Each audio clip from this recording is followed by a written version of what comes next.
இவங்களை பார்த்து எப்படி சார் தேய்கிறது நம்ம தீர்ப்பு கொடுக்க முடியும்? பரவாயில்ல. ஆனால் இவர்களை மேடை ஏற்றி அழகு பார்த்த அந்த தமிழ் ஆசிரியருக்கு ஒரு பெரிய பாராட்டுகள். எந்திரிச்சுனுங்க சார் தைரியமா. அப்பா நன்றி நன்றி. உண்மையிலேயே இது எங்களுக்கு கிடைத்த வெற்றி அல்ல, தமிழுக்கு கிடைத்த வெற்றியாகத்தான் நாங்கள் பார்க்கிறோம். மரியாதைக்குரிய chairman sir Maria Wilson sir அவர்களுக்கு மீண்டும் ஒரு முறை அரங்கு நிறைந்த கைத்தட்டங்களை அன்போடு கெடுக்குமாறு தெரிவித்துக் கொண்டு, பிரின்சிபல் சார் மரியாதைக்குரிய வேணுகோபாலகிருஷ்ணன் சார் அவர்களையும் அன்போடு வணங்கி, டீன் சார் எங்கள் ஊரில் இருக்கக்கூடிய ரைட்டு லெஃப்ட் எல்லாத்தையும் சொல்லிட்டார். அந்த அளவு எங்கள் சைடில் உள்ள எங்கள் ஊர்னா எப்படின்னா, தாகத்துக்கு தாமிரபரணி, தென்றலுக்கு தென்காசி, அருவிக்கு குற்றாலம், அழகுக்கு இளஞ்சி, புலிக்கு முண்டந்துறை, ஜெயிலுக்கு பாளையங்கோட்டை. அதான் எங்கள் ஊர். என்ன ஜெயிலுன்னு சொன்னோன்னு மட்டும் கைத்தட்டல் வருது. அதே போல் அந்த ஊர்லலாம் அவ்வளோ அருமையான ஒரு விஷயங்கள் எல்லாம் சொன்னார். மரியாதைக்குரிய டீன் சார் மதுசூதரன் சார் அவர்களை அன்போடு வேண்டி வணங்குகிறோம். அதே போல் புரட்சி தலைவர் எம்ஜிஆர் அப்படின்னாலே அது விருந்தோம்பல் தான். முதல்ல யாரை பார்த்தாலும் அவர் கேட்கிற முதல் வார்த்தை சாப்பிட்டீங்களா அப்படின்ட்டு தான் கேட்பாராம். யாராவது வீட்டுக்கு வராங்கன்னா முதல்ல நீ சைவமா அசைவமா அப்படின்னு சொல்லிட்டு அவங்களுக்கு தேவையான உணவுகளை பரிமாறி சாப்பிட்ற அந்த சினிமா ஷூட்டிங் ஸ்பாட்டில் கூட பார்த்தீங்கன்னா நமக்கு என்ன சாப்பாடோ அதே சாப்பாடை தான் கீழே இருக்கக்கூடிய அத்தனை பேரும் சாப்பிடணும்னு நினைத்த ஒரே தலைவர் புரட்சி தலைவர் எம்ஜிஆர் அவர்கள். அதே போல் இன்றைக்கு இந்த கல்லூரிக்கு நான் இப்போ வந்திருக்கிறேன்னா அவர் அருமையான ஒரு விருந்தோம்பல். தென்புலத்தார் தெய்வம் விருந்தொக்கல் தான் என்றாங்கு ஐம்புலத்தாறு ஓம்பல் தலை என்று சொன்னான் வள்ளுவன். விருந்தோம்பலா அங்கே அந்த ஹோட்டல்லேருந்து நாங்கள் கிளம்புனதுலேருந்து இந்த கல்லூரிக்கு வந்ததுலேருந்து டீ காஃபி சாப்பிடுங்க அப்படின்னு சொல்லிட்டு இந்த மேடை ஏறத்தண்டியும் ஒரு அருமையான விருந்தோம்பலா எங்கள் ஜேபிஆர் கல்லூரியை பார்த்து தெரிஞ்சுக்கோங்க அப்படின்னு சொல்லிட்டு ஒரு மிகப்பெரிய ஒரு எடுத்துக்காட்டாக இருக்கிறீங்க. அதுதான் ஒரு பெருமையான ஒரு விஷயம். ஏன்னா இதெல்லாம் நாங்கள் அடுத்த காலேஜுக்கு போனால் சொல்லுவோம், இந்த மாதிரி ஜேபிஆர் கல்லூரிக்கு போயிருந்தோம்ப்பா, அவ்வளோ தூரம் ஒரு அருமையான ஒரு விருந்தோம்பல். சாப்பிட்றதுக்கு முன்னாடியே கேட்குறாங்க சார், பேசுறதுக்கு முன்னாடி டீ காஃபி வேணுமா ஜூஸ் வேணுமா, ஏன்னா பேசுனதுக்கு அப்புறம் கொடுக்க மாட்டாங்கன்னு தெரியும். பேசுறதுக்கு முன்னாடியே இதுக்கு கைத்தட்டல் வந்துச்சுன்னா என்ன அர்த்தம்? பரவாயில்ல. அதே போல் எங்களை அருமையாக உபசரித்த மரியாதைக்குரிய IQAC டைரக்டர் செண்பக எழில் மேம் அவர்களுக்கு பெரிய மனமார்ந்த பாராட்டுகள் இந்த நேரத்தில் சொல்லிக்கிடுறோம். மேலும் இங்கே இருக்கக்கூடிய சிறப்பாக விருந்தினராக வந்திருக்கக்கூடிய மேம் சார் அழகாக இன்ட்ரடியூஸ் பண்ணாங்க. Managing director Entrans Technologies Private Limited Jagan Selvaraj sir அவர்களுக்கு ஒரு பெரிய பாராட்டுகளை சொல்லிக்கலாம். Thank you sir. ஏன்னா ஒரு பட்டிமன்றத்துறை வெளிச்சம் காட்டியது அப்படின்ட்டு சொன்னாங்க. ஏன்னா தமிழ் எத்தனை பேரும் வாழ வைக்கும். தெரியாத இங்கிலீஷை தடுமாறி பேசுறதை விட தெரிஞ்ச தமிழை திமிரா பேசிடலாம். அத்தனை பேருக்கும் சிறப்பான தமிழ் வணக்கங்களை கூறி ஒரு அழகான ஒரு தமிழ் வணக்க பாடலோடு நான் ஆரம்பிக்கலான் இருக்கிறேன். ஏன்னா தலைப்பு பட்டிமன்ற தலைப்பே தமிழ் கலாச்சாரம் வளர்கிறதா தேய்கிறதா அப்படிங்கிறதுனால, மூத்த இனமாய் முதலில் விழித்தோம், ஆண்ட இனமே எழுந்து விடு, இனி சிறகை விரித்து வானில் பரப்போம், தரணியில் தமிழனை ஆள விடு. களம்பகம் பாடிய தமிழர் இலக்கியம் கணினியில் ஏறிய வளர்ச்சி, கலப்படமாக தமிழ் மொழி வளர்ந்தால் அதுவா மொழியின் புரட்சி.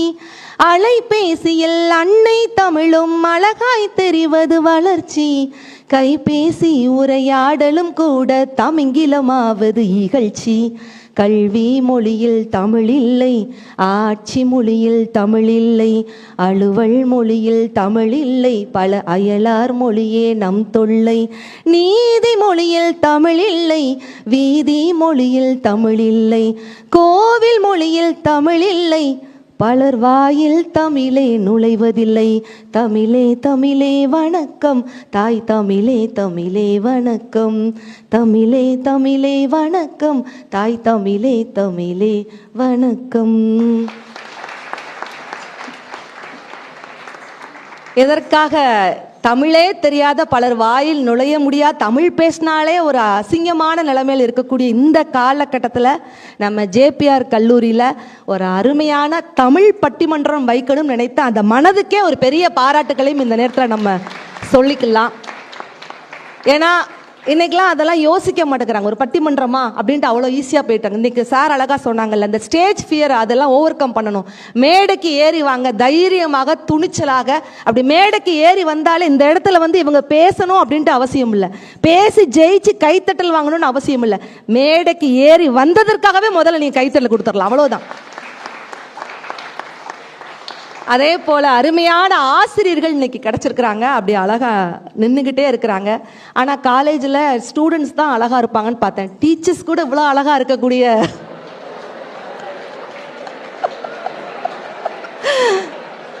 இல்லை, உண்மையிலேயே ஆசிரியர்கள் எத்தனை துறைகள் இருந்தாலுமே சார், எத்தனை டாக்டர்ஸ் இன்ஜினியர்ஸ் எல்லாருமே இருக்கிறாங்கல்ல, ஆசிரியர் மட்டுமே என்றைக்கும் இளமையான ஒரு பணினா அது ஆசிரிய பணி தான். ஏன்னு கேளுங்க, என்றைக்கும் இளமையான பணி ஆசிரிய பணி தான். ஏன்னா ஆசிரியர்கள் மற்றவங்கெல்லாம் என்ன சொல்லுவாங்க தெரியுமா, நான் வேலைக்கு போகிறேன், நான் வேலைக்கு போகிறேன். ஆனால் அந்த பள்ளிக்கூடத்தில் உள்ளவங்க என்ன சொல்லுவாங்க, நான் ஸ்கூலுக்கு போகிறேன்பாங்க. ஆசிரியர்கள் என்ன சொல்லுவாங்க, டீச்சர்ஸ் இவங்க காலேஜில் உள்ளவங்க நான் காலேஜுக்கு போகிறேன் அப்படின்னு சொல்லி என்றைக்கும் இளமையாக இருக்கக்கூடிய ஒரே பணி ஆசிரிய பணி தான். எத்தனை தொழில்கள் இருந்தாலும் தன்னுடைய மாணவனுடைய உயரத்தை பார்த்து பொறாமைப்படாத ஒரு ஜீவன் இருக்குன்னா அதுவும் ஆசிரியர்களாக மட்டும்தான் இருக்க முடியும். அதனால்தான் ஒரு மாணவன் கவிதை எழுதினான், என் தாயின் கருவறையும் நான் பயிலும் வகுப்பறையும் ஒன்றுதான். ஏன்னா என்னை 10 மாதம் சுமந்து ஒரு குழந்தையாக ஈன்றது என் தாய் என்று சொன்னால், என்னை 10 வருடம் சுமந்து ஒரு மனிதனாக இந்த சமுதாயத்தில் ஈன்றது என்னுடைய ஆசிரியர். அதனால ஆசிரியர்களுக்கு எத்தனை முறை கைத்தட்டல் கொடுத்தாலும் தான். இப்போ இந்த காலத்துல நீங்க பசங்கள்லாம் இவ்வளவு தூரம் ஆக்டிவா இருக்கிறீங்க, ஏன்னா அந்த கால தலைமுறையும் இருக்கிறீங்க, இந்த கால தலைமுறையும் இருக்கிறீங்க. அந்த கால தலைமுறைக்கும் இந்த கால தலைமுறைக்கும் என்ன வித்தியாசம்? இப்போ இங்கே 80s kids, 90s kids, 2K கிட்ஸ்லாம் இருக்கிறாங்கல்ல, இந்த 80s கிட்ஸுக்கும் 90s கிட்ஸுக்கும் 2K கிட்ஸுக்கும் என்ன வித்தியாசம்? அழகாக இருந்தால் அது 2K கிட்ஸு, ஒரு சின்ன சலசலப்புனா அங்கே மட்டும் 2K கிட் இருக்குன்னு அர்த்தம். அழகாக இருந்தால் அது 2K கிட்ஸு, அறிவாக இருந்தால் அது 80s கிட்ஸு. யாருமே இல்லை போல. அப்படின்னா ஓகே தான், அழகும் அறிவும் சேர்ந்து இருந்தால் அதுதான் 90s கிட்ஸு. இதுக்கு மட்டும் கைத்தட்டல் பயங்கரமா வருது பாத்தீங்களா? அந்த காலத்துக்கு இந்த காலத்துக்கு என்ன வித்தியாசம்? கதவை திறங்க காத்து வரட்டும் அப்படின்னா அது அந்த காலம், கதவை மூடுங்க ஏசி வெளியே போகுதுல்ல அப்படின்னா அது இந்த காலம், முள்ளால எடுத்தா அது அந்த காலம், வீட்டில் தொலைஞ்சு போன செல்லை இன்னொரு செல்லால கண்டுபிடிச்சு எடுத்தா அதுதான் இந்த காலம், முடி நரைச்சிருமோன்னு பயந்தா அது அந்த காலம், டை அடிக்கவாவது முடி இருக்குமா அப்படின்ட்டு யோசிச்சு என்னப்பா இது இவ்வளவு பேர் பாதிக்கப்பட்டிருக்கிறீங்க. காதலிக்கு தாஜ்மஹால் கெட்டினா அதிசயம் அன்னைக்கு, காதலியே கெட்டினா தான் அதிசயம் இன்னைக்கு. 50 ரூபாயை மிச்சப்படுத்த 30 நிமிஷம் நடந்தா அது அந்த காலம், 30 நிமிஷத்தை மிச்சப்படுத்த 50 ரூபாய் கொடுத்து ஆட்டோல போனா அதுதான் இந்த காலம். அந்த காலத்துல கணக்கு வாத்தியாரை பார்த்து நம்ம எல்லாம் பயப்படுவோம் சார், நமக்கெல்லாம் தெரியுங்களா சார், அத்தாடி கணக்கு வாத்தியார் வராருடா அப்படின்னு சொல்லிட்டு துண்டைக்கான துணியை காணும் தெரிச்சு ஓடினது அந்த காலம். இன்னைக்கு கணக்கு வாத்தியார பையனை பார்த்து கணக்கு வாத்தியார் பயப்படுறா, இவங்கிட்ட நம்ம மாத்திடக்கூடாதுடா, நம்மளை புரிச்சு எடுத்துருவான்டா. ஒரு காலத்துல தவறு செய்தால் நம்மளை தண்டிப்பார்கள், கண்டிப்பார்கள். ஒரு தவறு செய்தால் அதை தெரிந்து செய்தால் அவன் தேவன் என்றாலும் விடமாட்டேன், உடல் உழைக்க சொல்வேன் அதில் பிழைக்க சொல்வேன், அவர் உரிமை பொருட்களை தொடமாட்டேன். முன்பு இயேசு வந்தார் பின்பு காந்தி வந்தார், இந்த மானிடர் திருந்திட பிறந்தார், அவர் திருந்தவில்லை மனம் வருந்தவில்லை, அந்த மேலோர் சொன்னதை மறந்தார், அந்த மேலோர் சொன்னதை மறந்தார். புரட்சி தலைவர் எம்ஜிஆர் அவர்களோட 108வது பிறந்த நாள் விழால இன்றைக்கும் இந்த பாடல் உயிர்ப்போடு இருக்கிறது என்று சொன்னால் அதுதான் எம்ஜிஆர் அவர்கள். இன்றைக்கும் மக்கள் மனசுல சிம்மாசனம் போட்டு ஒரு மனுஷன் வாழ்ந்துட்டு இருக்கிறார். அப்ப அன்னைக்கு என்ன சார் பாட்டு போட்டாங்க, ஒரு தவறு செய்தால் அதை தெரிந்து செய்தால் தேவன் என்றாலும் விடமாட்டேன்னு சொன்னது அந்த காலம். இன்னைக்கு ஒரு பாட்டு போட்டிருக்காங்க சார், தப்பெல்லாம் தப்பே இல்லை, சரியெல்லாம் சரியே இல்லை, தப்பை நீ சரியாய் செய்தால் தப்பு இல்லை, தப்பு இல்லை. இவனெல்லாம் என்னத்தானே சார் நம்ம சொல்ல, தப்பை நீ சரியாய் செய்தால் தப்பு கூட தப்பு இல்லைன்னு சொல்லி கொடுக்கிற இந்த காலகட்டத்தில் இருக்கிறோமே, அப்ப இவர்கள் மத்தியில் தமிழ் எப்படி வாழ்கிறது? தமிழ் படித்தால் வாழ முடியுமா என்று கேள்வி கேட்டவர்களுக்கு மத்தியில், தமிழ் படித்தால் வாழ முடியுமா என்று கேள்வி கேட்டவர்களுக்கு மத்தியில், தமிழ் படித்தால் விண்ணையும் மண்ணையும் ஒரு சேர ஆள முடியும் என்று நிரூபித்தவர் தான் அப்துல் கலாம் ஐயா என்று சொன்னால், கோடி கோடியா பணத்தை சேர்த்தவர்களுக்கு மத்தியில், மாடி மாடியா கட்டிடங்கள் கட்டினவர்களுக்கு மத்தியில், லட்ச லட்சமா வீடுகள் கட்டினவர்களுக்கு மத்தியில், கோடி கோடியா லட்ச லட்சமா மாணவர்களை பார்த்த ஒரே தலைவர் அப்துல் கலாம் ஐயா என்று சொன்னால், அப்ப தமிழ் படித்து ஒரு சாதாரண தமிழ் மொழி கல்வியில படித்து அவர் சாதித்திருக்கிறாரா இல்லையா அப்படின்ட்டு அவங்க தமிழ் கலாச்சாரம் வளர்கிறது அப்படின்னு அவங்க ஒரு பக்கம் பேசினாலும், இந்த பக்கம் அவங்க பேசுவாங்க, என்னங்க தமிழ் கலாச்சாரம், இன்னைக்கு தமிழ் இருக்கிறதா? ஆனால் உண்மையிலேங்க எங்கே போனாலும் நம்ம பசங்க பிழைச்சிக்கிடுவாங்க. இன்னைக்கு தமிழர்கள் எங்கே போனாலும் பிழைச்சிக்கிடுவாங்க. வெளிநாட்டுக்காரன் ஒருத்தன் நம்மளால ஒருத்தனும் ஹோட்டலுக்கு சாப்பிட போயிருக்கிறான். தயிர் இருக்குல்ல, தயிர் அது என்னன்னு தெரியல. வெளிநாட்டுக்காரன் கேட்குறான், வாட் இஸ் திஸ்? நம்மளுக்கு கேர்டுன்னு இங்கிலீஷில் சொல்ல தெரியல சார். ஆனால் தயிருக்கு ஒரு புது விளக்கம் கொடுத்தான் பாருங்க. இங்கிலீஷ் டீச்சர் இருந்தால் தயவுசெய்து கோச்சிக்கோங்க, சாரி. வாட் இஸ் திஸ் அப்படின்னு கேட்குறான். நம்மளால புதுசாக ஒரு விளக்கம் கொடுத்தான் கேர்டுக்கு. Milk sleep at night and morning become tight. வெளிநாட்டுக்கார அன்னைக்கோட ஓடினவன் தான் மாவன, இந்த பக்கம் தலை வச்சு படுத்துடக்கூடாதுடா. யோசிச்சு பாருங்க, ஒரு ட்ரெயின் போய்கிட்டு இருக்குது, அதில் அமெரிக்காக்காரன் ஒருத்தன், ஆஸ்திரேலியாக்காரன் ஒருத்தன், நம்மளுடைய தமிழன் ஒருத்தன் பிரயாணம் செஞ்சு போய்கிட்டு இருக்கிறான். அப்போ அமெரிக்காக்காரன் சொல்கிறான், டே நாங்களாம் எப்பேற்பட்ட ஆள் தெரியுமாடா, வானத்துக்கு ஃப்ளைட் விட்டு வானத்தையே போய் தொட்டுது நாங்கள் தானே அப்படிங்கிறான். வானத்தை போய் தொட்டுட்டீங்களாடா, நிஜமாவாடா அப்படின்னு மீதி இருக்க 2 பேர் கேட்குறான். வானத்தெல்லாம் தொடலை, அதுக்கு ஒரு இன்ச் கொஞ்சம் கீழே அப்படிங்கிறான். இப்போ ஆஸ்திரேலியக்காரன் சொல்கிறான்டா, டே நாங்களாம் எப்பேற்பட்ட ஆள் தெரியுமாடா, நீர்மூழ்கி கப்பலை கண்டுபிடிச்சி கடலுக்கு அடியில் போய் தரையை தொட்டுதே நாங்கள் தாண்டா அப்படிங்கிறான். தரையை போய் தொட்டுட்டீங்களாடா, நிஜமாவாடா அப்படின்னு மீதி இருக்க 2 பேர் கேட்குறான். தரையெல்லாம் தொடலை, அதுக்கு ஒரு இன்ச் கொஞ்சம் மேலே. இப்போ நம்ம தமிழ்னு சொல்கிறான், டே நாங்களாம் எப்பேற்பட்ட அப்பா டக்கர் தெரியுமாடா, நீ என்னடா செஞ்ச, நாங்கள்லாம் மூக்காலே சாப்பிடுவோம்டா அப்படின்ட்டான்.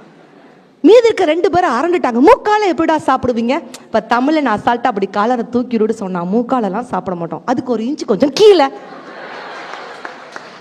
பார்த்தீங்களா, எங்க போனாலும் பிழைக்கக்கூடிய திறமை யாருக்குதுன்னு. உலகத்திலேயே அதிகமாக கல்வெட்டுகள் உள்ள நாடு, உலகிலேயே அதிகமாக கல்வெட்டுகள் உள்ள நாடு அப்படின்னா அது இந்தியா. உலகிலேயே அதிக கல்வெட்டுகளில் எழுதப்பட்டிருக்கும் மொழி எதுன்னு கேட்டினா நம் தாய்மொழியாம் தமிழ் மொழி அப்படின்னு சொன்னா, உண்மையிலேயே இந்த அருமையான நேரத்தில் தமிழில் 100 வகையான பூக்கள் இருக்குது அப்படின்னு சொல்லுவாங்க. செங்காந்தல் பூ, ஆம்பல் பூ, அனிச்சம்பூ, செங்கழுநீர், செங்கோடு வெறிப்பூ, செம்மணிப்பூ, குறிஞ்சிப்பூ, வெச்சிப்பூ, தேமாம்பூ, பெருமூங்கிற்பூ, கூவிளம்பூ, கூவிரப்பூ, எருளம்பூ, மராமரப்பூ, வடவனப்பூ, வாகைப்பூ, வெட்பாளைப்பூ, வெண்காக்கணப்பூ, பெஞ்சாக்கோரைப்பூ, கருவிளம்பூ, பயணிப்பூ, வாணிப்பூ, குரவம்பூ, காயாம்பூ, பச்சிலம்பூ, மகிழம்பூ, ஆவிரம்பூ, சிறுமூங்கிற்பூ, சிறுபூளைப்பூ, சூரைப்பூ, குன்றிப்பூ, முருகிளைப்பூ, மருதப்பூ, கோங்கம்பூ, பேரங்கம்பூ, திலகம்பூ, பாதிரிப்பூ, செருந்திப்பூ, செண்பகப்பூ, அதிரல்பூ, கரந்தைப்பூ, குளவிப்பூ, மாம்பூ, முல்லைப்பூ, தில்லைப்பூ, குள்ளைப்பூ, பாளைப்பூ, வாழைப்பூ, பிடவம்பூ, சிறுமாரோடம், கரப்புன்னைப்பூ, காஞ்சிப்பூ, பாங்கற்பூ, ஈங்கற்பூ, மரவம்பூ, தணக்கம்பூ, தாளம்பூ, வள்ளிப்பூ, நெய்தல்பூ, தாமரைப்பூ, தாளைப்பூ, தளவல்பூ, ஞாழல்பூ, மபுள்பூ, கொகுடிப்பூ, சேடல்பூ, செம்மல்பூ, இளவம்பூ, கொன்றைப்பூ, அரும்பு, ஆத்திப்பூ, அசோகப்பூ, பகன்றைப்பூ, பல்லாசப்பூ, பிச்சிப்பூ, வஞ்சிப்பூ, தோன்றிப்பூ, கருணொச்சிப்பூ, தும்பைப்பூ, பித்திகப்பூ, நரம்பு, புன்னாகம்பு, பாரம்பு, பீரம்பு, குறுக்கத்திப்பூ, சந்தனப்பூ, கால்வைப்பூ, புன்னைப்பூ, நரந்தம்பூ, நாகம்பூ, நள்ளிருள் நாரி, குருந்தம்பூ, வேங்கைப்பூ, எருக்கப்பூ என்று தமிழ்ல 100 வகையான பூக்கள்.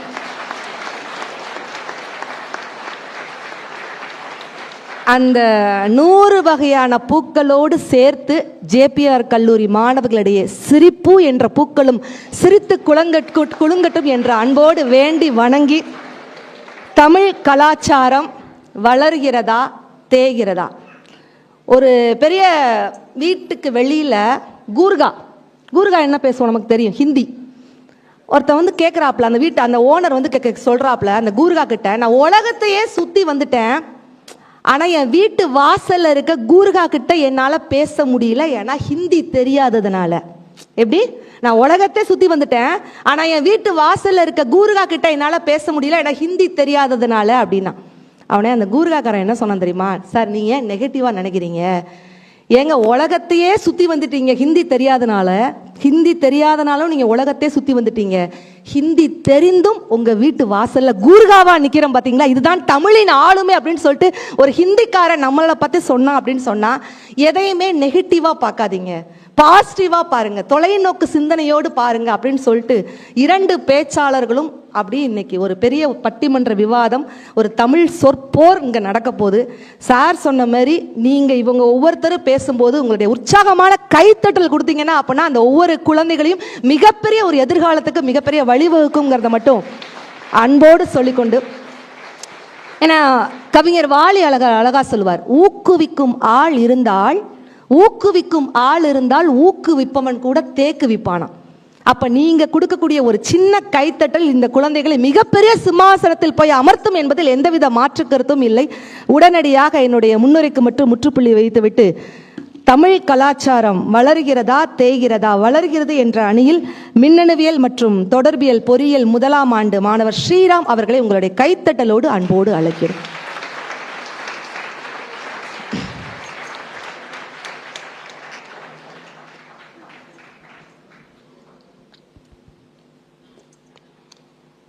கல்லில் ஒளி எழுப்பி கடல் அழகில் நடனமாடி புல்லாங்குழல் வழியே புகுந்து சுவையாகி மெல்லியலால் மெல்லுதலில் வித்தார நகையாகி சொல்லுக்கு சொல்லோ சுவை கூட்டும் செந்தமிழே வாழியவே சிந்தி வரும் மைத்துளியில் என்னை கூட சிந்து பாட வைத்த பைந்தமிழே வாழியவே சிந்தா எடுத்து வெண்பால் தொடுத்து முப்பாலும் நண்பாலாகி பேருரை நிகழ்ற்ற என் நாவல் நடம்பகின்ற நருந்தமிழே உனக்கு என் முத்தான முதற்கண் வணக்கங்களை தெரிவித்துக் கொள்கிறேன்.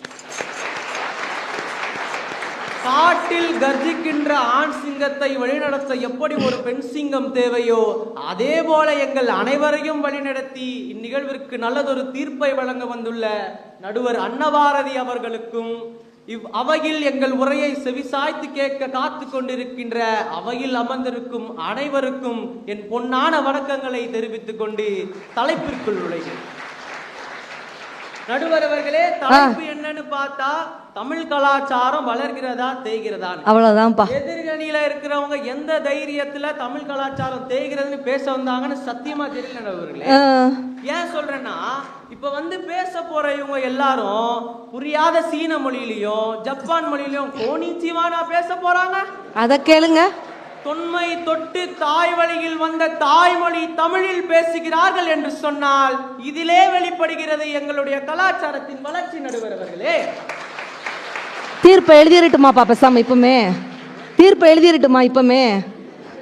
ஏன்னா முடிச்சு விட்டாப்ல, நானாவது உடையோட நின்னேன். ஏமா எடுத்தவொன்னா அவங்க என்ன சைனீஸ்ல பேச போறாங்க அப்படின்ட்டு ஒத்த வார்த்தை தான். பிறப்பொக்கோ எல்லா உயிர்க்குணுதான் பாடுகிறது எங்க பண்பாடு, பிறப்பொக்கோ எல்லா மனிதருக்கும் பாடல பண்பாடு.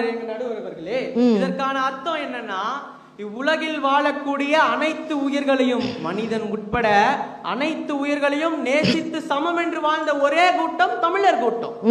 அதனாலதான் இன்றளவும் உசுறு குசுரா நேசிச்ச காளையுடைய இறப்பை தாங்க முடியாம சக குடும்பத்தாரோட இறப்பை போல கட்டி அணைச்சு கதறி கதறி அழுதான்னு சொன்னா இதுல வெளிப்படுது எங்க கலாச்சாரத்தோட வளர்ச்சி. அருமை அருமை அருமை. பண்டைய தமிழன் சேவ சண்டையில ஜெயிக்கிற சேவலை இனப்பெருக்கத்துக்கும் தோக்குற சேவலை இறைச்சிக்கும் உபயோகிச்சுட்டு இருந்தாங்க. இதனுடைய முக்கியமான காரணம் என்னன்னு பார்த்தா, விலங்கு பறவைகளில் கூட அடுத்த தலைமுறையினருக்கு வீரத்தை கடத்த வேண்டும் என ஆசைப்பட்டவன் தமிழன். இந்த வீரத்தினாலதான் இன்றைக்கு சமூகத்தில் நடக்கூடிய எண்ணற்ற பிரச்சனைகளுக்கு ஒன்னா கூடி குரல் எடுப்பதிலிருந்து சொந்த தாய்மொழியே தேய்கிறது இந்த தைரியத்துல பேசுறாங்களே, இதுல வெளிப்படுது எங்க கலாச்சாரத்தோட வளர்ச்சி. நடுவர் அவர்களே, வெறும் பேச்சு மொழியாக இருந்த என் மொழி இன்றைக்கு AI, ChatGPT மற்றும் பிற மொழி செயலிகள் வழியாக நவீன வாழ்க்கையில் தமிழ் கலாச்சாரம் பங்கு கொள்கிறது என்று சொன்னால் இதை விட பெரிய வளர்ச்சி எதுவாக இருக்க முடியும்? இன்று நம் அனைவரும் பயன்படுத்தக்கூடிய ட்விட்டர், வாட்ஸ்அப், ஃபேஸ்புக் போன்ற ஆப்புகள்ல பெரும்பாலும் பகிரக்கூடிய மொழி எது? தமிழ்ல போடப்படக்கூடிய மீம்ஸுகளும் ரீல்ஸுகளும் தான் இன்றைக்கான இளைஞர்களை போய் ரீச் ஆகுதுன்னு சொன்னா இதுல வெளிப்படுது தொன்மை தொட்டு வாழ்ந்த என் தமிழ் கலாச்சாரம் இன்றும் சமூக வலைத்தளங்கள் வலம் வந்து வாழ்கிறது என்று இதுல தெரியுது. ஃபாஸ்ட் ஃபுட்ன்ற பேர்ல கேட்டா ஷவர்மாவான், தந்தூரியான்.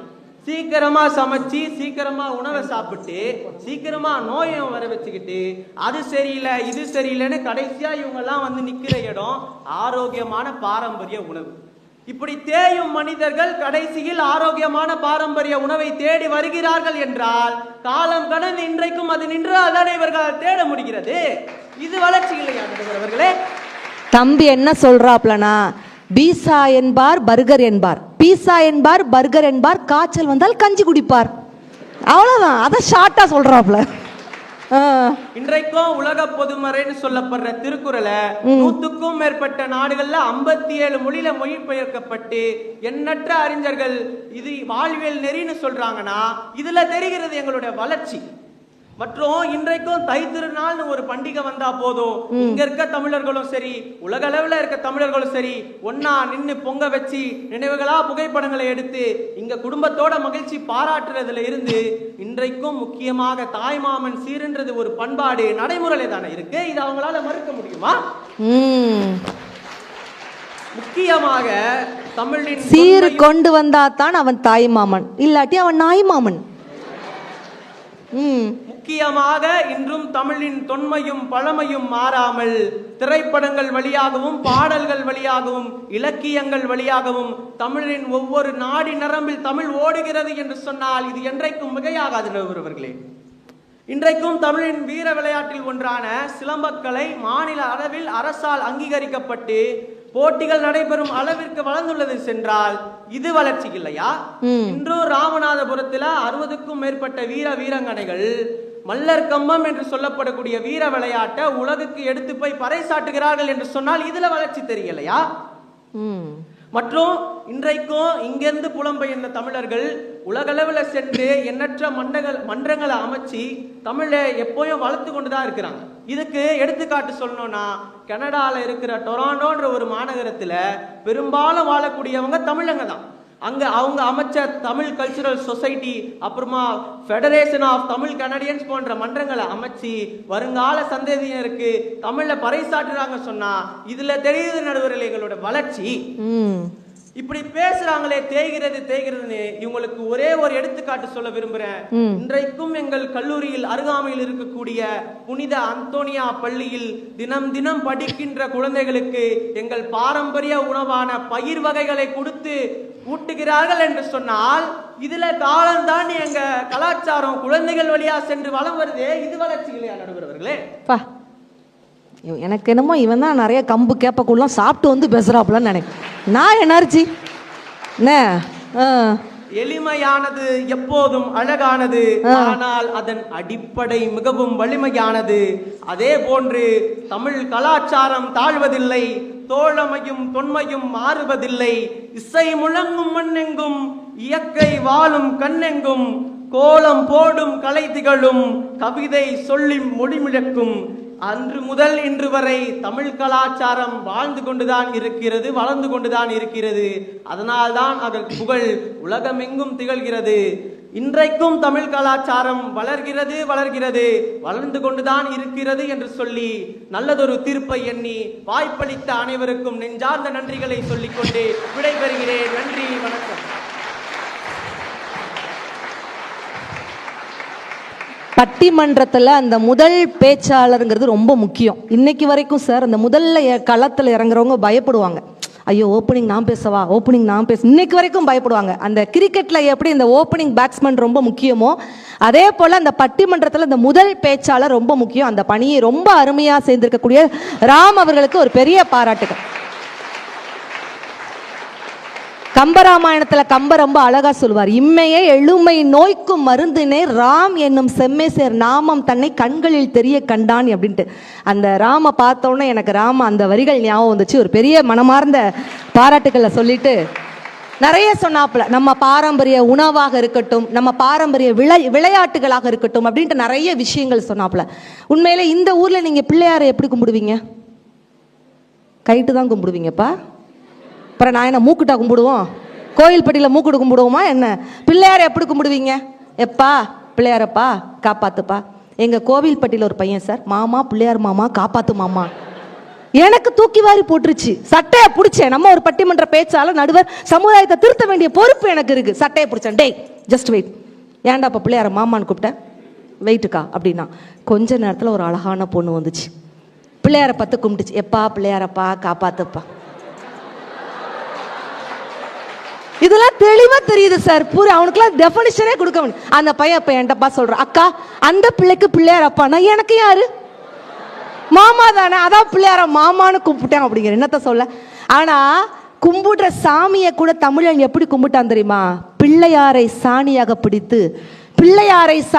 பிடித்து முருகனை சேவல் கொடியில் அமர்த்தி, காளையை நந்தியாக அமர்த்தி, பசுவை கோமாதாவாக வணங்கி, சிங்கத்தை சக்தியின் வாகனமாக்கி, புலியை ஐயப்பனின் நண்பனாக்கி, எருமையை யமனின் தேராக்கி, குரங்கை அனுமனாக கும்பிட்டு, நாயை கூட பைரவராக பார்த்து வணங்கக்கூடிய சமுதாயம் தான் நம்ம தமிழ் சமுதாயம். என்னத்த புரோட்டா பீஸா என்ன சொல்லிட்டு போங்க. புரோட்டாலாம் இன்னைக்கு அவ்வளோ தடை செய்யப்பட்ட உணவு. ஆனால் இன்னைக்கு இளைஞர்கள் அதிகமாக அடிக்ட் ஆகிருக்கிறது புரோட்டா, நூடுல்ஸ், சிக்கன், அது இதுன்னு. சிக்கனுக்குலாம் இன்னைக்கு அவ்வளோ ஊசி போடுறாங்களா. ஊசி போட்டு சிக்கன் விஷக்கொல்லி நோயாவே மாறி வச்சிருக்காங்க. ஆனால் நம்மளுடைய பாரம்பரிய உணவுகளுக்கு கொரோனா லாக்டவுனில் நிறைய பேருக்கு தெரியும், நம்மளுடைய நவதானியங்கள், கேப்ப, கம்பு, கூழ், அத்தனை நவதானிய உணவு முறைக்கு மாறினாங்க. நானே கண் கூட நிறைய நண்பர்களை பார்த்தேன்.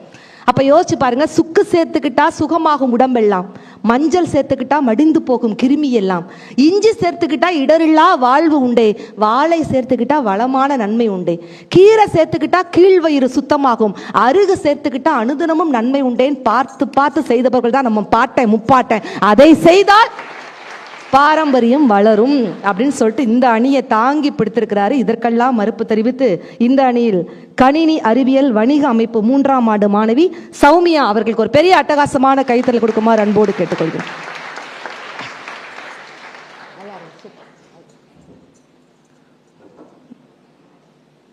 தெளிவா இருக்குதுங்கப்பா பிள்ளைங்க. இன்னைக்கு பசங்க தான் பொழைக்க தெரியாம இருக்கிறான். பரவாயில்ல. பொறுப்பிலே பிறந்து தென்னன் புகழிலே கடந்து சங்க திருப்பிலே இருந்து வைகை ஏட்டிலே தவழ்ந்து நெருப்பிலே பயின்ற பாவையாம் அகத்தியனின் அமுத மொழியாம் அமிழ்தினும் இனிய மொழியாம் என் தாய்மொழியாம் என்றும் அவையை அழகூட்ட வந்திருக்கும் பேச்சாளர்களுக்கும் அக்கருத்தை விலக்குறைக்க வந்திருக்கும் நடுவர் அவர்களுக்கும் இப்பட்டிமன்ற அவையை தம் கரம் ஓசையாலும் சிறைப்புரிக்க வந்திருக்கும் மாணவ மாணவிகளுக்கும் நம் கல்லூரியின் நிறுவனர் அவர்களுக்கும் வணக்கம் கூறி தமிழால் அவையோர் அனைவரையும் வணங்கி என் உரையை தொடங்குகின்றேன். நடுவர் அவர்களே, என்னுடைய எதிரில சில புலவர்களும் பெருமாட்டிகளும் அமர்ந்துட்டு இருக்காங்க. அவங்கள பார்க்க அவங்களுடைய கருத்து நாங்கள் கேட்க வந்திருக்கோம். பாருங்களேன், எனக்கு முன்னாடி ஒரு புலவர் வந்து பேசிட்டு போனாரு. இந்த கலாச்சாரம் வளருது அப்படின்னு பேசிட்டு போனாரு. அவரை பேசுறத பார்த்து நான் மெய் மறந்து பார்த்துருங்களேன். அவர் உண்மையை சொல்ல மெய் மறல, உண்மை இல்லாத எல்லாத்தையும் உண்மைன்னு சொல்லிட்டு போயிருக்காரு. அதுலதான் மெய் மறந்த நடுவர் அவர்களே. இதனால என்னோட தலைப்பே நான் மறந்துட்டேன். என்ன சொல்லுதுன்னா, பாப்பா என் புழு வண்டியில வருது, எங்க அப்பம் புழு பிளேன்ல வருதுன்னு புழுவிட்டு போயிருக்காப்ல, நீங்க இதுக்கு சிஞ்சா அடிச்சிட்டு இருக்கிறீங்களே அப்படின்னு கேட்கிறாப்ல. இதனால என்னுடைய தலைப்பை நினைவு கொண்டு வந்து இன்றைய கலாச்சாரம் வளர்கிறதா தேய்கிறதா? நடுவர் அவர்களே, பண்பாடு அப்படின்னாலே என்ன? உடை, உணவு, கலை, காதல், வீரம் அப்படின்னு பண்பாடுனாலே சொல்லிட்டு போலாம். உண்மைதான், நாங்க இல்லைன்னு சொல்லல. அது எல்லாம் இப்ப வளர்ந்துட்டு இருக்கா, இப்ப எந்த முறையில இருந்துட்டு இருக்கு, அதுதான் எங்களுடைய கேள்வியா இருக்கு நடுவர் அவர்களே. இப்போ என்ன அப்படின்னா, அங்கே எவ்வளோ பேருக்கு தெரியும் தெரியல, என்னுடைய எதிரணிக்கே தெரியாமல் உட்காந்துட்டு இருப்பாங்க. சிலப்பதிகாரத்தில் மாதவி 11 வகையான நடனங்கள் ஆடினாங்க. அதுவும் அரசவையில் அரசர்களின் முன்னிலையில் குடக்கூத்து அப்படின்ற ஒரு நடனம் ஆடினாங்க. ஆனால் அது அந்த அறம். ஆனால் இப்போ கூத்துக்கும் கும்மாளத்துக்கும் ஆட அறம் பேரிட்டு இருக்கு. இதுதான் உங்களுடைய கலையின் வளர்ச்சியா? உடனே என்னுடைய எதிரணி எடுப்பாங்க, ஏன் வெளிநாட்டிலேயே எங்கள் கலையின் வளர்ச்சி இல்லையா அப்படின்னு கேட்பாங்க. ஆனால் நம்முடைய நாட்டில் நம் கலையின் வளர்ச்சி எங்க? அதுதான் எங்களுடைய கேள்வியா இருக்கு. எவ்வளவோ கலைகளை வளர்த்த நாடு தான் நம்ம நாடு. ஆனா அந்த கலைகளோட பேர்கள் கூட இப்ப யாருக்குமே தெரியறது இல்லை. நம்ம பசங்களை கேட்டு பாருங்க, இந்த வருடத்துல எத்தனை படம் வந்திருக்குன்னு கணக்கே இல்லாம சொல்லிட்டு போவாங்க. நடுவர் அவர்களே, மரியாதை அப்படின்ற ஒவ்வொரு வார்த்தையும் நாங்களாம் அப்பெல்லாம் படிச்சோம். ஆனா இப்ப இருக்கிற இளைஞர்களுக்கு கொடுக்குற மரியாதை பாருங்களேன். ஆனா நம்ம தமிழன் திசையை 8ஆக பிரித்த மனிதன் இசையை 7ஆகவும், சுவையை 6ஆகவும், நிலத்தை 5ஆகவும், காற்றை 4ஆகவும், தமிழை 3ஆகவும், வாழ்க்கையை ஒன்றாக வைத்தான், ஆனால் ஒழுக்கத்தை மற்றும் உயிருக்கும் மேலாக வைத்தான். ஆனால் என்னுடைய இளைஞர்கள் இப்ப கொடுக்குற மரியாதையை பார்த்தீங்கன்னா பயந்து போய் நிற்போம் நாங்க எல்லாருமே. உண்மையாவே அப்ப நாங்க ஆசிரியை பார்த்தாலே பயந்து நிற்போம். அது அவர் மேல இருக்கிற பயம் கிடையாது, அவருக்கு கொடுக்குற மரியாதை. ஆனா இப்ப ஆன்லைன் கிளாஸ் வச்சாலே மியூட்ல தான் போடுறோம் நம்ம எல்லாருமே. ஆன்லைன் கிளாஸ்க்குனா என்ன அர்த்தம் நினைக்கிறீங்க? அவன் ஆன் பண்ணி விட்டு அவன் வேலையை பார்க்க போயிடுவான். இந்த ஆன்லைன் கிளாஸ் நிறைய அப்படிதான் சார் நடந்துச்சு லைவா. நான்லாம் அந்த ஆன்லைன் கேம்னு இன்னைக்கெல்லாம் பசங்க நிறைய அடிக்ட் ஆகி விளையாடுறாங்க பார்த்தீங்களா. நான் ஒரு பையன்கிட்ட சொன்னேன், டே ஆன்லைன் கேம் விளையாடாதடா, ஒரு நாள் தோப்ப ஒரு நாள் ஜெயிப்ப அப்படிங்கிறேன். அதனால தான் ஒரு நாள் விட்டு ஒரு நாள் விளையாடுறேங்கிறான். பசங்களை சமாளிக்கிறது ரொம்ப கஷ்டம். நீ சொல்லுப்பா. பண்பாடுன்னு பேச வந்திருக்கீங்களே, அந்த பண்பாடுல மரியாதை அப்படின்ற ஒரு வார்த்தை இருக்கு, அதை மறந்துட்டு என்னுடைய எதிரில் 4 பேர் பேச வந்திருக்காங்க. நீ மரியாதையா பேசுப்பா, நான் சப்போர்ட்டர். உணவு முறை நடுவரவர்களே, அக்கால விவசாயிகள் எல்லாமே எந்த ஒரு கலப்படமும் இல்லாம சமைச்ச உணவு விவசாயம் பண்ணி வாழ்ந்தாங்க, 100 வயசு வரைக்கும் வாழ்ந்தாங்க. ஆனா இவங்களுடைய உணவு முறையில பார்த்தாங்க அப்படின்னா 3 வயசுல கேன்சர் வந்து குழந்தைங்க எல்லாம் மண்ணா போய் கிடக்குறாங்க. இதுதான் உணவு முறையா? 3 மாசத்துல கூட நாங்க நெல் வளரும் ஏத்துப்போம். ஆனா அதுதான் உண்மை, 3 நிமிஷத்துல ஃபாஸ்ட் ஃபுட் தான், ஃபாஸ்டா போய் சேர வேண்டியதுதான் நாங்க எல்லாம். தமிழன் கொஞ்சம் டீசெண்டா பேசிருச்சு. இன்னைக்கெல்லாம் ஃபாஸ்ட் ஃபுட் அப்படிங்கிறது கரெக்ட் தான்ப்பா. ஃபாஸ்ட் நல்லா நம்ம சாப்பிட்ற பாரம்பரிய உணவு இட்லி பாருங்களேன், நல்லா ஆவியில வச்சு சாப்பிடுவாங்க. அப்படின்னா என்ன அர்த்தம்? நம்ம ஆவி சீக்கிரம் போய் சேராதுன்னு அர்த்தம். இந்த ஃபாஸ்ட் ஃபுட்டுங்கிறத பாரு, அவன் சட்டி வைக்கிறதே அப்படி மேல தூக்கி அப்படி அப்படி, என்ன அர்த்தம்னா சீக்கிரம் நீ மேல போற. அதை சிம்பாலிக்கா சொல்லி காமிக்கிற, நமக்கு விவரம் தெரிய மாட்டேங்குது. தமிழன் உண்ட உணவு கூட எவ்வளவு பேர் வச்சாரு, உண்டி, உணா, கூழ், மடை, மிதவை என்று. ஆனா இவங்களுடைய பெயர் பார்த்தீங்கன்னா உணவு முறையில நம்ம சந்திரமுகி படத்துல வடிவேல் சாரே பேய் இருக்குன்றாங்க, பிசாசு இருக்குன்றாங்கன்னு சொல்றாங்களே, அந்த மாதிரி இவங்களோட உணவு முறையில சவர்மாவாம், பீஸாவாம், பர்கராம் இதெல்லாம் இருக்குன்னு சொல்றீங்க. இதெல்லாம் சாப்பிட்டா எங்களுக்கு உயிர் இருக்குமான்னு சொல்றீங்களா நீங்க? இதுல என்னன்னா இதுக்கு இந்த பிள்ளை டைரக்டாவே உங்களுக்கு சாபம் விட்டு போயிருக்கலாம். ஷவர்மானா என்ன அர்த்தம்? சாவு வருமா, சாவு வருமா, அதான் ஷவர்மா. இனிமேலாம் சாப்பிடும்போது இனிமேல் தெளிஞ்சு நோட் பண்ணிக்கோங்க. இதுல என்னென்ன நடுவர்களே, நேற்று வீட்டுல இருக்கேன், மாலை 6 மணிக்கு போடுறான் நியூஸ்ல செய்தியில, மாலை 6 மணி அளவில் சவர்மா சாப்பிட்ட பெண் உயிரிழப்பு. அந்த நேரம் பார்த்து நான் சவர்மா சாப்பிட்டு இருக்கேன். நல்ல வேலைப்பா, நான் தப்பிச்சேன். அக்காலத்துல எல்லாருமே நம்ம கண்ணதாச அழகா ஒரு பாட்டு எழுதியிருப்பாரு, ஒவ்வொன்றும் சிந்திக்க கூடியதா இருந்துச்சு, நம்மளுக்கு மதிக்க கூடியதா இருந்துச்சு. நம்ம எம்ஜிஆர் நடிச்சிருப்பாரு பாருங்க, ஒரு பாட்டு, அழகான பாடல். நெஞ்சம் உண்டு நேர்மை உண்டு ஓடு ராஜா, நேரம் வரும் காத்திருந்து பாரு ராஜா, அஞ்சி அஞ்சி வாழ்ந்தது போது ராஜா, நீ அஞ்சி அஞ்சி வாழ்ந்தது போது ராஜா, நீ ஆற்று வெள்ளம் போலிருந்து ஓடு ராஜா. எவ்வளவு அழகான வரிகள் உங்களுடைய பாட்டுல இருக்குது. என்ன பாட்டு இப்ப வந்திருக்கான், யாச்சே யாச்சே யாச்சே யாச்சே. இதெல்லாம் பார்த்து உங்களுக்கு ஏதோ ஆகிடுச்சுதான் நினைக்கிறேன். இந்த பாட்டுக்கே இப்படி சொல்றோமா? டங்காமாரி ஊதாரி புட்டு, சத்தியமா அதெல்லாம் எந்த லிஸ்ட்ல நம்ம சேர்க்க? அன்னைக்கெல்லாம் பெண்ணை எப்படி வர்ணிச்சாங்க? செந்தமிழ் தேன் மொழியால் நிலாவென சிரிக்கும் மலர் கொடியால், நிலாவென சிரிக்கும் மலர் கொடியால், பைந்தமிழ் இதழில் பலரசம் தருவாள், பருகிட தலை குனிவாள், அவள் செந்தமிழ் தேன் மொழியால் நிலாவென சிரிக்கும் மலர் கொடியால், நிலாவென சிரிக்கும் மலர் கொடியால். அப்படின்னா பெண்ணை பார்த்தோன்னா அப்படி கையெடுத்து கும்பிடுற மாதிரி இருக்கும். இன்னைக்கு ஒரு பாட்டு, தும்சு கட்ட ஏ தும்ஸ். சரி, இவன் தான் ஒரு கட்டையை போட்டிருக்கானா? 2வது கிட்ட நெருங்கி வாடி கர்லா கட்ட உடம்பு. சரி, இவன் ஒரு கட்டை போட்டா அடுத்த இன்னொருத்த கட்டை தூக்கிட்டு வரான், மஞ்சனத்தி மரத்து கட்டை மைய வச்சு. நான் கேட்குறேன், பெண்களை தும்சு கட்டை, நாட்டுக்கட்டை, கர்லா கட்டைன்னு போடுறியே, உன்னை தொடப்பு கட்டையால் அடிக்கிறதுக்கு எங்களுக்கு எவ்வளவு நேரம் ஆகும்? அதான் என்னுடைய கேள்வி. பெண் என்பவள் யார்? பெண் என்பவள் யார்? சித்தர்களுக்கோ பெண் மாய பிசாசு, சிற்றிலக்கியத்திலோ பெண் சிருங்கார ரசம், ராமாயணத்திலே பெண் களவாடும் பொருள், பாரதத்திலே பெண் சூதாட்ட பந்தயம், அரிச்சந்திரனுக்கோ பெண் அடகு வைக்கும் தனம், புகைப்படத்திலோ பெண் கவர்ச்சி படம், குடிகாரனுக்கோ பெண் உதைப்படும் பந்து, குடும்பத்திலே பெண் பிள்ளை பெறும் எந்திரமாகத்தான் இன்றும் பார்க்கப்படுகிறாள் அப்படின்னு சொன்னா, திரைப்படங்கள்ல பாடல் வரிகள் எப்படி இருக்கு அப்படின்னு உனக்கு சப்போர்ட்டாதாம்மா நான் பேசிட்டு. நீ பேசு. நீ ஏதாவது எடுத்து விட்டுதான் நான் எங்கிட்ட போய் முட்டி மோதி கீழே விழுந்து கிடக்குறேன். பரவாயில்ல. நடுவர் அவர்களே, சென்ற வாரம் குடும்பத்தோட பீச் போறோம் நாங்க. அங்க சரி. பார்த்தா திருமண தம்பதி 2 பேர். பீச்ல காத்து பயங்கரமா அடிச்சிருக்குமாமா? ஆமா நடுவர் அவர்களே, ரொம்ப அடிச்சிச்சு. சரி சரி, ஓகே. அங்க கணவன் மனைவியை கடல்ல தள்ளிவிட போறாரு. காப்பாத்தலான்னு போனா கேமராமேன் உள்ள வராதமான்றாரு. கேட்டா அது கேளுங்களேன். உள்ள காப்பாத்துற மாதிரி எடுத்தா ஃப்ரீ வெட்டிங் ஷூட் ஆமா. அதுவே கடல்ல இருந்து தள்ளி விட்டுற மாதிரி எடுத்தா ஃப்ரீ வெட்டிங் ஷூட் ஆமா. காப்பாத்துற மாதிரி எடுத்தா போஸ்ட் வெட்டிங் ஷூட் ஆமா. போஸ்ட் அடிச்சிருவாங்க நமக்கு இவங்க எல்லாம். நடுவர் அவர்களே, புத்தாண்டு அப்படின்னு நமக்கு என்ன பண்ணுவீங்க? புத்தாண்டு புத்தாண்டுனா கோயில், அது வித்தியாசம் இருக்குமா? தமிழ் புத்தாண்டுக்கும் ஆங்கில ரெண்டுல எது கேக்குற?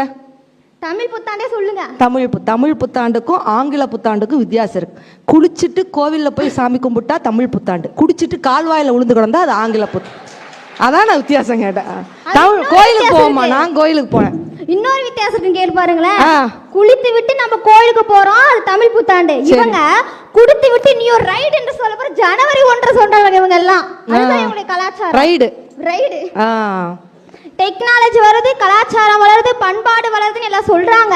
இவங்களுடைய டெக்னாலஜி எப்படி வளர்ந்துருக்கு பாருங்களேன். நான் உங்களுக்கு கேட்கிறேன், 50% மேல முதியவர்களை மட்டுமே கொண்ட ஜப்பானால சாதிக்க முடியும்னா 50% மேல இளைஞர்களை மட்டுமே கொண்ட நம்ம இந்தியாவில் ஏன் முடியலன்னா எங்களுடைய கேள்வியா இருக்கு. இதுல என்னன்னா இவங்களோட டெக்னாலஜி வளர்ச்சி. 4 மணிக்கு காலேஜ் பஸ் எடுக்கிறான்னு வச்சுக்கோங்க, ஒரு பையன் வேகமா ஓடிடுற. எங்க போறேன்னு கேட்டேன், என்னோட செல்போனை வந்து கிளாஸ்லயே விட்டுட்டான் அப்படின்ட்டு. பார்த்தா அவனோட பேக்கே கிளாஸ்ல தான் இருக்கு. இதுதான் உங்களோட டெக்னாலஜி வளர்ச்சியா இருக்குது பாத்துக்கோங்க. ஒரு வருடத்துக்கு கிட்டத்தட்ட 1000 கணக்குல மருத்துவ இளைஞர்கள் வெளியேறாங்க நடுவர்களே. ஆனா அதே இந்தியாவில தான் கிராமப்புறத்துல சேவை செய்துக்க மருத்துவர்கள் இல்லாம இருக்காங்க. வளர்ச்சின்னு பேசுறாங்களே, இதுல அவங்களோட மருத்துவ வளர்ச்சி எங்க? அது அக்ரி டிபார்ட்மெண்ட்லயே 1000 கணக்குல இளைஞர்கள் படிச்சுட்டு வெளியேறாங்க. ஆனா விவசாயிகளும் கொஞ்சம் கொஞ்சமா செத்துட்டு இருக்காங்க. ஒரு வருடத்துல 1 லட்சம் இளைஞர்களை சாவறாங்கன்னா 20% மேல விவசாயிகளா தான் இருக்காங்க. உங்களுடைய வளர்ச்சி இதில் காட்ட வேண்டியது தானே. வளர்ச்சின்னு பேச வந்துட்டீங்க, அதெல்லாம் வளர்ப்பிற்கான பார்த்துட்டு பேச வந்திருக்கும்னு நான் நினைக்கிறேன். பெற்றோர்கள் பேதையாக இருந்தாலும் நம்மளையும் மேதையாக தான் வளர்த்தாங்க. ஆனா இப்ப இருக்கிற இளைஞர்கள் எல்லாமே முதியோர்களை கொண்டு போய் சேர்க்கிறாங்க. அதுதான் எங்களுடைய எதிரணியா இருப்பாங்கன்னு நினைக்கிறேன். இதுதான் எங்களுடைய கலாச்சாரம் அப்படின்னு ஆள் மனசுல ஆழமா எழுதி வச்சுட்டு இருக்காங்க 4 பேரும். டிஸ்கவரி சேனல்ல கூட தமிழ் வந்துருச்சு நடுவர்களே. இவ்வளவு ஏன், நம் தமிழ்நாட்டை தவிர வெளிநாட்டு விமான நிலையங்களின் நுழைவாயில் தமிழை வளர்ப்பதற்காக திருக்குறள். ஆனா இப்ப இருக்கிற இளைஞர்கள் வாயில இன்னும் தமிழே வரல, நான் பார்க்கல. இப்ப இருக்கிற இளைஞர்கள் நாக்குல தமிழ் வரட்டும், அப்ப நாங்க பேசுகிறோம் தமிழ் கலாச்சாரம் வளர்கிறது என்று என்னுடைய எதிரணி புலவர் அழகா சொல்லிட்டு போயிட்டாரு. வளர்கிறது அப்படின்னு அவர் சொல்லிட்டு போயிட்டாரு. இன்றளவும் தேய்ந்துதான் இருக்கிறது, நான் இன்னும் பேசிட்டு இருக்க நடுவர்களே. எனவே இன்றைய கலாச்சாரம் தேய்கிறது என்று நல்லதொரு வாய்ப்புக்கு நன்றி பாராட்டி விடைபெறுகிறேன். நன்றி, வணக்கம். நிறைய யதார்த்தமான நகைச்சுவைகள், யதார்த்தமான விஷயங்களை ரொம்ப அருமையாக நகைச்சுவையாக பாணியில் பேசின சௌமியாவுக்கு ஒரு பெரிய பாராட்டுக்களை மீண்டும் ஒரு முறை சொல்லலாம். நிறைய விஷயங்களை மேற்கோள் காட்டினாப்புல, பெற்றவர்களுக்கு மரியாதை கொடுக்காத இருக்கட்டும், பைக் ரைடு போய் இன்றைக்கெலாம் பசங்க வீ 100ல் போகிறான், கடைசி 108ல் வந்துக்கிட்டு இருக்கிறான். அப்போ யோசிச்சு பாருங்கள். அப்போ என்ன அப்பானா அமைதியாக இருக்கணும், ஆர்டர் போடக்கூடாது, பொறுமையாக இருக்கணும், பேக்கெட் பண்ணி தராமல் இருக்கக்கூடாது, பயபக்தியாக இருக்கணும். பேக்கெட் பண்ணி தராத நீலாம் ஒரு அப்பனா, அப்பாச்சி பைக் வாங்கி கொடுத்து நீலாம் எனக்கு அப்பன்னு ப்ரூஃப் பண்ணு அப்படிங்கிறான். அப்போ யோசிச்சு பாருங்க, அப்பா அம்மாவுக்கு மரியாதை கொடுக்காது, இப்படி நிறைய விஷயங்களை மேற்கோள் காட்டினாங்க. உடனடியாக இதற்கு மறுப்பு தெரிவித்து இந்த அணியில் அக்ஷயா அவர்களை அன்போடு மேடைக்கு அளிக்கிறோம். கணினி அறிவியல் மற்றும் பொறியியல் 2ஆம் ஆண்டு. நிறைய கேள்விகளை கேட்டிருக்கிறாங்கம்மா, இதுக்கெல்லாம் நீங்கள் பதில் சொல்லணும். ஓகே. தித்திக்கும் தெல்லமுதாய் தெல்லமுதின் மேலான முத்திக்கனியே என் முத்தமிழே, புத்திக்குள் உண்ணப்படும் தேனே, உன்னோடு உவந்துரைக்கும் விண்ணப்பம் உண்டு விளம்பக்கேள் என என் தாய் தமிழை வணங்கி இங்கு வருகை தந்திருக்கும் நடுவர் அவர்களுக்கும் இங்கு குழுமியுள்ள அத்துணை பெயருக்கும் என் வணக்கத்தை கூறி தமிழர் கலாச்சாரம் வளர்கிறது என்ற தலைப்பில் பேச வந்துள்ளேன். நான் அக்ஷயா. தமிழன் என்றோர் இனமுண்டு, தனியே அவர்க்கோர் குணமுண்டு. அமிர்தம் அவனுடைய மொழியாகும், அன்பே அவனுடைய வழியாகும். அறிவின் கடலை கடைந்தவனாம், அமிர்த திருக்குறள் அடைந்தவனாம். கலைகள் யாவனும் வல்லவனாம், கற்றவர் எவர்க்கும் நல்லவனாம். சிற்பம் சித்திரம் சங்கீதம் சிறந்தவன் அவன் இன்னும் எங்கே சொல்.